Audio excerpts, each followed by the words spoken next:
I'm Emily, a 35-year-old full-time homemaker. Just the other day, I gave birth to twin siblings, John and Sarah. It took 2 days from contraction to delivery, and I was physically at my limit. But when I saw my baby, who was born with a healthy first cry, my fatigue disappeared. Originally, I was supposed to go home, but 1 month before I gave birth, my mother was hospitalized for surgery. My parents were eagerly awaiting my return home with the babies. My mom even said, even though she's recovering from surgery, it's okay for me to bring them over. But this time, we prioritized my mom's health, decided not to move back in, and do our best by cooperating with my husband. But instead of a joyful time raising our children, something unexpected happened. What I am going to tell is the story of the fierce harassment that I experienced at that time. It was the third morning after I gave birth to my twins and returned to my apartment. Suddenly, the intercom at home rang loudly. Who could it be at this early hour? When I looked through the peephole in anger, it was my mother-in-law outside the door. What? My mother-in-law? Why? I quickly unlocked the door, and my mother-in-law swung the door open and barged in. She made a loud noise when she entered the house, so when John heard the noise, he woke up. And then Sarah woke up as well. The babies had been crying a lot last night, and just when they'd finally fallen asleep, my mother-in-law completely disrupted it. She apparently came over by taxi, and I couldn't just turn her away, so I headed towards the kitchen to serve some tea and snacks. Oh my, what a mess. I can't believe my son is living in such conditions. Emily, you haven't been slacking on your chores just because you had a baby, right? My mother-in-law was like the annoying mother-in-law in a classic TV drama, tracing her finger along the windowsills to see if there was any dust. I'm sorry, but they cried so much last night that I hardly slept. I'll clean up when they calm down. As I was trying to console the crying twins, my mother-in-law swatted my hand away, took the babies, and said, I'll take care of the twins. Sleepless night? Doesn't matter. Don't slack off just because of that. Start your house chores early if you're a good wife. Despite my exhaustion, she told me to start housework immediately. No matter how much I tried to explain, my mother-in-law didn't listen and was only focused on the twins. Reluctantly, I prepared some formula milk to hand to my mother-in-law, only for her to say, What? You're feeding them formula? Any mother would breastfeed, right? What kind of unloving parent are you? I was so shocked to hear the one thing I was most self-conscious about. I nearly started crying. Holding back tears, I did as she told and began cleaning the room. Although my mother-in-law had said she would take care of the kids, she just casually soothed them. When their diapers were dirty, she seemed to hate changing them and called me, who was in the middle of house chores, to do it. I couldn't progress with my chores, and I didn't understand what she came here to do. Moreover, for the next 2 months, she came over almost every day and continued to soothe the babies, half-heartedly. This time is nothing but pain because she keeps complaining about me. I wanted to talk with my husband, but he's always dead tired after a long day at work, so I never found the opportunity. For 2 months, I endured snide comments from my mother-in-law. When she told me she wouldn't be coming anymore from the next day, I thought I was finally free. But to my surprise, she suddenly held out her right hand and said, Hey, pay me quickly! 2 months worth of transportation expenses and thanks for helping with childcare.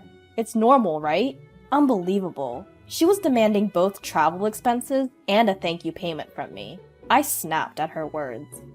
What are you talking about? When did I ask for your help? If I had asked, it would be a different story, but I never did. In fact, your presence for the past 2 months has been nothing but unpleasant. Please don't come here anymore. Saying that, I kicked my mother-in-law out of the house. Immediately after that, I packed our things and took my twins back to my childhood home. I felt guilty burdening my mother, but I couldn't find peace if I stayed here. On the other hand, my mother-in-law went and spilled everything to my father-in-law and husband. She painted herself as the victim, saying that despite all her efforts, I had spoken harshly to her. When my husband came home to find us missing, he was taken aback. Upon hearing the situation from me, he turned pale and stormed off to his parents' house the next day. My father-in-law, who had only heard my mother-in-law's side of the story, turned white as a sheet when he heard what my husband had to say. "Oh no, what have you done, dear?" He suddenly turned on my mother-in-law, his face a mask of fury. My father-in-law is usually a mild-mannered man, and he rarely gets angry. Even my husband had never seen him so mad. My husband was at a loss for words, and my mother-in-law was flustered. "What? Why are you so mad? Isn't the one at fault her? After all, I went out of my way to reduce her burden of childcare, even spending on travel expenses. Why should I be the one getting scolded?" My mother-in-law's argument is that she acted after thinking about me, and insisted that she did nothing wrong. "No, you don't understand anything. Do you know who her grandfather is?" While trembling with anger, my father-in-law stared at my mother-in-law with his eyes wide open. "Who? You mean the scary-looking old man who came to the wedding? I remember you bowing and scraping to him, but what about him? Don't tell me. You're being threatened by that old man?" "No! That man is the chairman of my company." When my mother-in-law heard those words, she let out an unintentional, "What?" As it turns out, my grandpa is the chairman of a major corporation. My wedding was quite a large affair, with several CEOs of famous companies in attendance. My grandpa is strict with both himself and others, not the type to laugh or engage in pleasurable conversation much, but he dotes on his granddaughter, me. Every time we met, he'd buy me expensive toys or take me to expensive restaurants. When I got married, I later heard from Grandma that Grandpa was so happy he cried, which surprised everyone. Given how much Grandpa dotes on me, he would definitely not stay silent if he knew about what my mother-in-law had done. Under normal circumstances, one would already be scared stiff just by that. But there was another reason why my father-in-law wouldn't want this getting out to grandfather. I was on the cusp of either getting a promotion to a managerial position or not. If I became a manager, my salary would significantly increase from what it is now. It was an important time for me to give my best, and yet, without understanding how I felt, you stirred up this mess. What on earth were you thinking? My father-in-law could care less about me. Right now, all he's thinking about is his promotion, rather than his family. My husband, who knew his father's true intentions, seemed to be deeply disappointed that he didn't think about the twins and me, even though he was his own parent. He said, "Enough is enough. I'm disappointed in my dad who only thinks about himself, and shocked at my mom who's been bullying my wife. Just stay out of our lives." Hearing her son's words of disownment, my mother-in-law rushed towards my husband with an incredible force. "Don't joke around. You're the heir to this family. I won't let you abandon this house. I'm going to go to Emily's place and talk some sense into her. She is our daughter-in-law, after all. She needs to handle the household properly." Upon hearing this, my father-in-law said to his wife, "You're not planning on barging into Emily's parents' house, are you? Don't do anything that rash. I'll lose my chances of a promotion. Don't interfere." Upon hearing these words, my husband left his family home without uttering a word. He came to my parents' house on foot, explained what had happened, and apologized. Her husband's face looked sad rather than angry. "I can't believe my own parents are like this. I'm sorry." In response to my husband, my parents didn't say a word. "Come on, let's eat dinner since you're here," they offered. "That's right, James. You can stay here for the night if you like. Our house is close to your apartment. You can just bring a change of clothes." At first, my husband was hesitant because of the kindness of my parents, but after a long time, he wanted to relax with the twins and decided to stay at my house.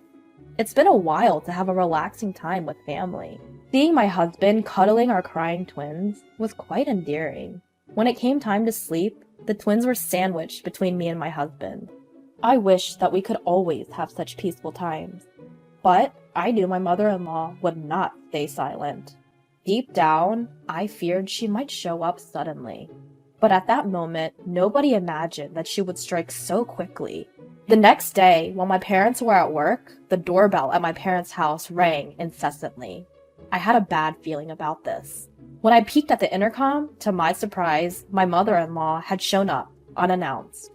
"Open the door! I know you're in there! Give me back my grandchildren!" She kept knocking on the door, saying those words. My mother-in-law rang the intercom repeatedly while banging on the door, and the twins were crying so much. I was almost going crazy, but then a person opened the front door for me. Finally, you opened the door! Now quickly hand over the twins to... Wait, who are you? The person who opened the door instead of me was my grandfather. Who do you think you are, banging on someone's door like this? How rude! Whether my grandfather was angry or not, he spoke with a stern voice to my mother-in-law.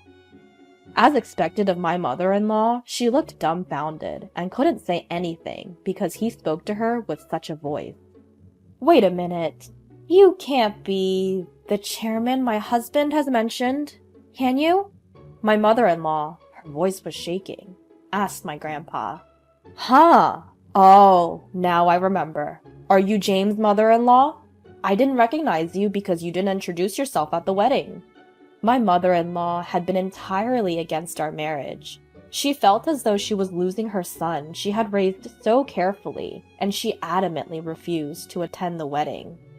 However, the people around her managed to persuade her to attend the wedding, but I heard that she didn't say hello to my relatives at all and just sat in the waiting room with a sullen expression. So it's no wonder my grandpa didn't recognize her. When he realized she was my mother-in-law, my grandpa's face turned even more intimidating, and he stared at my mother-in-law, who was trembling. I had previously told my grandfather everything I had been through. He probably expected my mother-in-law to burst into the house, which is why he had been staying here for a while. Well, the real reason was that he wanted to see the grandchildren I had given birth to, but he hadn't expected such an early assault. I didn't come here to bother you, Emily. I just came to see the twins because you brought them here without telling me. It's cruel not to tell me, isn't it? She insisted that she just came to see the twins and not to harass me. However, I couldn't believe the words of the mother-in-law, who had been banging on the door and pressing the intercom repeatedly, yelling to give back her grandchildren. Is that so? But didn't you tell your granddaughter earlier to return my grandchildren? Since when did they become your possession? Even my mother-in-law couldn't ignore these words, and she argued back. What are you talking about? Those kids are the grandchildren of our family. Especially John, who was the heir. They are rightfully our grandchildren, not yours. Yes, the only reason she doted on the twins was because they were the heirs. She also loved Sarah, but John, being the heir, was her favorite. I see. I understand your affection for the twins, but is it right to neglect their mother, who was exhausted after childbirth? You forced your way into her home, which is quite a terrible thing to do, isn't it? My mother-in-law was taken aback by these words and began to look pale again. Wait, you're not going to tell my husband about this, are you? He specifically told me not to come here. I can't let him find out. Even though my father-in-law was strongly advised my mother-in-law not to come here, she came here on her own will. If her husband found out, she might even be got divorce papers. So she begged him to keep her visit a secret. But there was no way he could accommodate such a request. He said to the flustered mother-in-law, "What are you talking about? There's no need to hide anything, especially if there's something to feel guilty about. I'll let your husband know that you came to visit us. Now, be sure to make an appointment next time you come, okay?" Leaving these words behind, he closed the front door.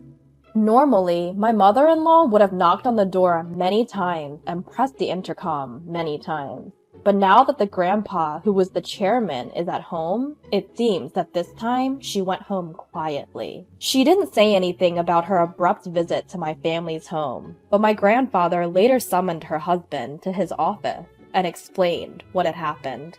Despite having been emphatically told not to go to our home, my father-in-law was visibly angry that his wife had done so anyway. I deeply apologize for my wife's thoughtless actions. I'll make sure she never does anything like this again. He apologized sincerely to my grandfather. My father-in-law was sincerely apologizing to my grandfather. He had to apologize for his promotion. But my grandfather wasn't so naive as to fail to see through my father-in-law's true motives. True, what your wife did is inexcusable. But don't you share some of the blame? You seem to only think about immediate concerns and don't pay much attention to those around you. There's a lot of dissatisfaction with you at the workplace. I can't possibly promote someone like that." In the end, my father-in-law's promotion was taken off the table. Thinking that he couldn't get promoted because of his wife, my father-in-law went home, gave his wife an earful, and slammed down a completed divorce paper on the table before packing his bags and leaving. Until now, my mother-in-law has lived only on my father-in-law's salary, so if he abandons her, she will not be able to live in the future. She tried to persuade him, but it was too late. The damage had been done and was beyond repair. All of this happened because of that woman. She should never have married my beloved James. I can't forgive her. I'll never forgive her. Having lost everything, my mother-in-law went on a rampage and stormed my parents' home. She banged on the door and shouted at the top of her voice, "I've lost everything because of you. If only you weren't here. Give me back my grandchildren. Give me back James." It was already past 9 p.m. It's extremely insane to bang on the door while yelling at a time like this. Unable to endure it any longer, my husband called the police. My mother-in-law was taken to the police station in a squad car. To the very end, he apologized to my parents and my grandfather for causing trouble, but they knew that my husband was not at fault. Feeling relieved that peace had finally returned to our home was a refreshing feeling. Hopefully, no one will bother us anymore. It would be nice to finally live peacefully. It was regrettable that things had turned out this way, but knowing that we could finally focus on raising our kids in peace, I felt a sense of relief.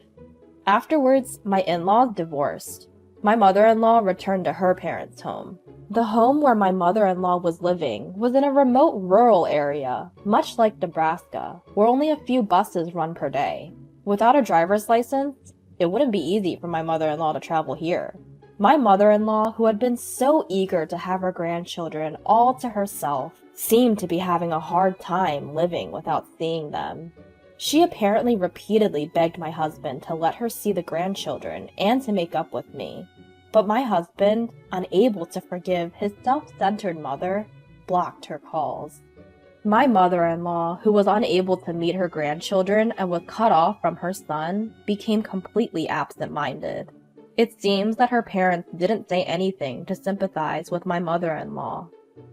Having truly lost everything, my mother-in-law locked herself in her room, crying tears of regret every day.